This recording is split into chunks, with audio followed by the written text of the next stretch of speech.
અમરેલી જિલ્લાના ધારી તાલુકાના હિમખીમડી ગામમાં આવેલા મદરેસામાં ચાલતી શંકાસ્પદ પ્રવૃત્તિઓને લઈને આજે વહીવટીતંત્રે બુલડોઝર ફેરવ્યું છે. આ મદરેસામાં ભણાવતો મૌલાના મોહમ્મદ ફઝલ અબ્દુલ અજીઝ શેખ પાકિસ્તાન, અફઘાનિસ્તાન અને બાંગ્લાદેશનું કનેક્શન ધરાવતો હોવાનું પોલીસ તપાસમાં સામે આવ્યું હતું. હાલ ગુજરાત એટીએસ મૌલાનાની તપાસ કરી રહી છે. મૌલાનાની ધરપકડ બાદ રેવન્યુ વિભાગને તપાસ સોંપવામાં આવી હતી કે જેમાં મકાનનું ટાઇટલ ચેક કરતા મકાન 100 પ્લોટમાં બાંધવામાં આવ્યું હતું. આ પ્લોટ જે તે વખતે લેન્ડ કમિટી દ્વારા ગરીબ લાભાર્થીઓને ફાળવવામાં આવ્યું હતું કે જે લાભાર્થી દ્વારા આ પ્લોટ દાનમાં અથવા વેચાણમાં આપેલું હોવાનું પ્રાથમિક દ્રષ્ટિએ જાણવા મળ્યું હતું, જેથી આ પ્લોટ લેન્ડ કમિટી પ્રમાણે શરત ભંગ થતો હોવાથી સરકાર હસ્તગત કરવામાં આવ્યો છે અને પ્લોટ પર થયેલું બાંધકામ તોડવામાં આવ્યું છે.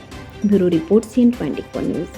હવે જુઓ દેશ દુનિયાની તમામ ખબરો તમારી આંગળીના ટેરવે. ઉઠાવો મોબાઈલ અને Google Play Store પરથી ડાઉનલોડ કરો અમારી CN24 ન્યૂઝ મોબાઈલ એપ.